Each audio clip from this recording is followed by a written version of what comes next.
नमस्कार, शारदा कुक्समध्ये स्वागत आहे।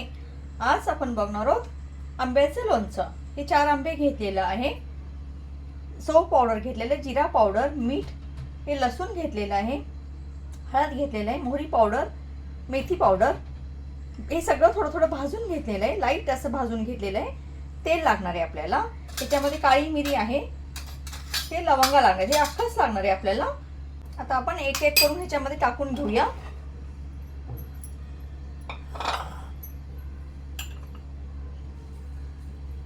मीठ, हळद पावडर,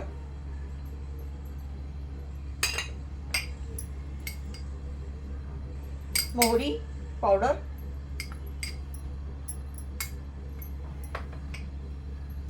मेथी पावडर,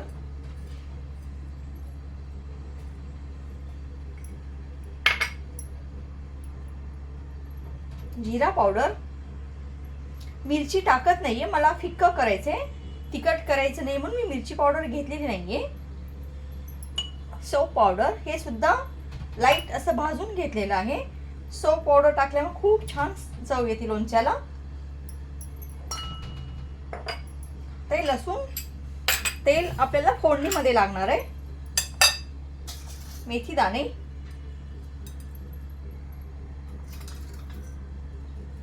लवंगा, 10-12 मेथी दाणे घेतलेले, लवंगा 10-12 घेतलेले आहे। आता आपण ह्याला फोडणी देऊया। तेल टाकत आहे, तेल थोडं जास्तीच घ्यायचंय, लोणचं खराब होणार नाही। आता गरम होऊ देऊया। आता आपण लसूण टाकूया। तेल गरम झालेलं आहे,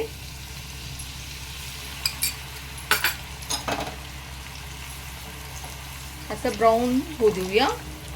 फक्त लसूण टाकायचे फोडणीमध्ये आपल्याला। आपण हे सुके मसाले त्याच्यामध्ये टाकलेले आहे सगळं फोडीमध्ये। व्यवस्थित असं होऊ देऊया आपण। हे बघा झालेलं आहे ब्राऊन। बंद करते मी गॅस। आता हे थंड झाल्यानंतर पूर्णपैकी थंड होऊ द्यायचे आपल्याला, मगच लोणच्यामध्ये टाकायचं, नाहीतर खराब होणार लोणचं। हे बघा थंड झालेलं आहे।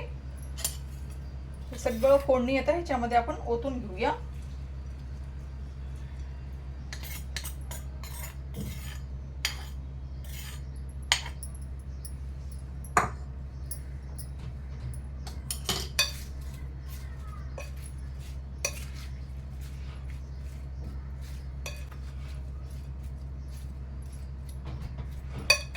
तर हे मुरू द्यायचे आपल्याला छानपैकी। 15 दिवस तरी मुरू द्यायचे आपल्याला ह्याच्यामध्ये, मग खायला सुरुवात करायची आपल्याला। असं तुम्ही नक्की ट्राय करा। लोणचं घरच्या घरी खायला होतं ना, आता सीझन आलेला आहे आंब्याचं, खूप सारे आंबे आहेत ना बाजारात। नक्की ट्राय करा। व्हिडिओला लाईक, चॅनल सबस्क्राईब करायचे, छान छान कमेंट करायचे।